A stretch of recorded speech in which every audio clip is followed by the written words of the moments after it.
Today we're doing 9-5 congruent polygons. And these are polygons that are the same shape and size and therefore are congruent.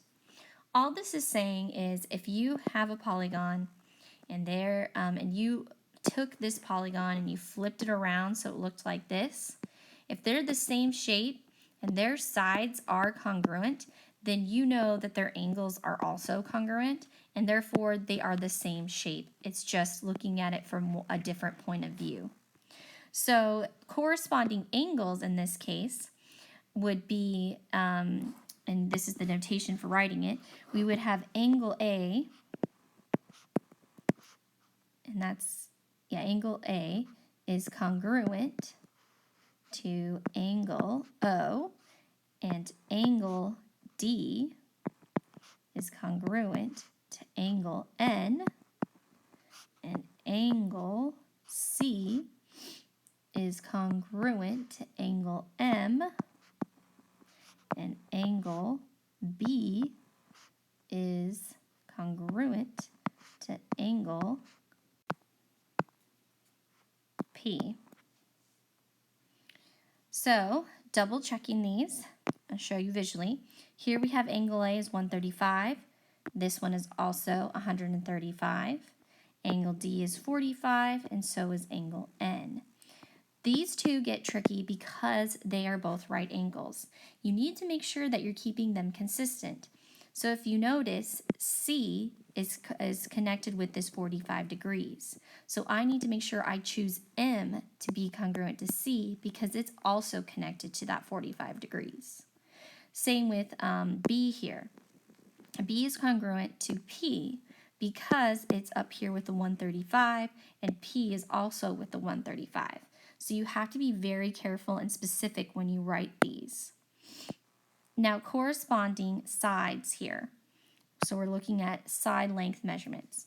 So we have AB is congruent to OP and CD is congruent to MN and line segment BC is congruent to line segment PM, and line segment DA is congruent to NO. So let's look at these. The first one is AB, which is right here, and OP. If you notice, A starts with 135 and B ends with a right angle. So again, we have to start with 135 and end with a right angle. That's why we chose OP. CD is the next one, starting at the right angle, ending at 45. Same with M. M starts with the right angle, ends with 45. BC, right angle to right angle. Make sure it's up with the 135 side and ending with the 45 side. So for BC, we knew that was congruent to PM. That's the 135 side to the 45 side. So from P to M. So we were consistent. DA. DA starts at 45, ends at 135. NO starts at 135, ends with starts with 45, ends with 135. So one more time, DA, 45 to 135, 45 to 135, so we know we've done it right. Triangle congruency. This is very important. You are going to need to memorize the different parts of triangle congruency in order to solve problems in the future here. The first one that you have for triangle congruency is side, side, side. That's what SSS means. So here, I drew 3 different triangles. If they are a true side, side, side congruency, that means that all the sides will be the same, and therefore you know all the angles are the same. So if all the sides are the same, and they're all triangles, because they're the same shape, right?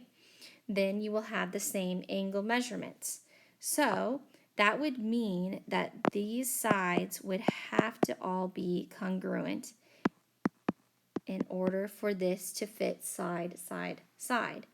The tricky thing about this is, for this particular triangle that I'm talking about right here, is that it shares a third side. So here we have this side and this side are congruent, and this side and this side are congruent, but they share a side, so these sides must also be the same.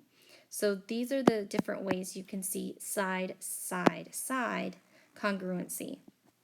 You also have side, angle, side congruency, which you would write as SAS. So for side, angle, side congruency, you would be able to prove that because you have a side, an angle, and a side that are congruent.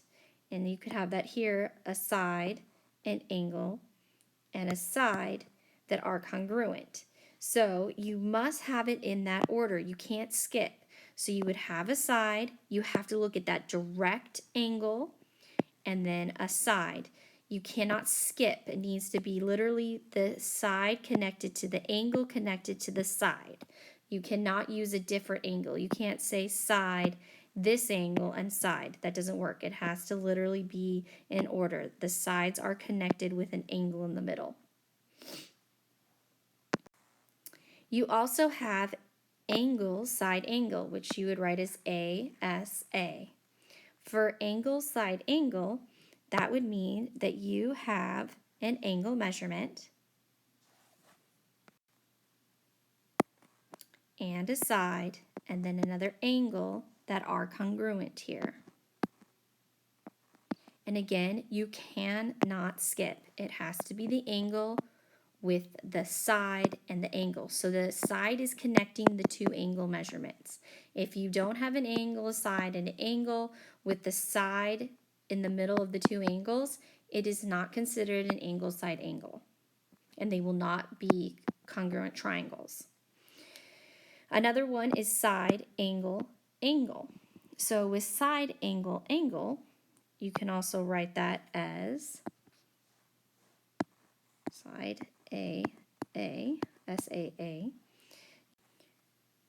That would look like a side, an angle, and an angle. Same thing over here. You could have a side, an angle, and an angle. The way this one works is you're going to have a side, and then directly connected to one of the sides is an angle, and then the next angle available. Same thing here. You'd have a side, an angle, and then the next angle available. You will be having to skip a side because obviously it's side, angle, angle. That is the theorem. This one is the most tricky, so just be careful that you have a side length connected to an angle and then the very next angle possibility if you were to go in order. So here it's side and angle. Where's the next one? Right here. You can't go back over here because that would be angle, side, angle. So again, side, angle, and the next available angle have to be the same. The last one is hypotenuse leg, or HL. The definition says the hypotenuse and one, that is one, pair of legs of two right triangles are congruent. So visually, you would have a pair of legs here, and it has to have a right triangle. So if you have a right triangle and one pair of the legs are congruent, you're good to go.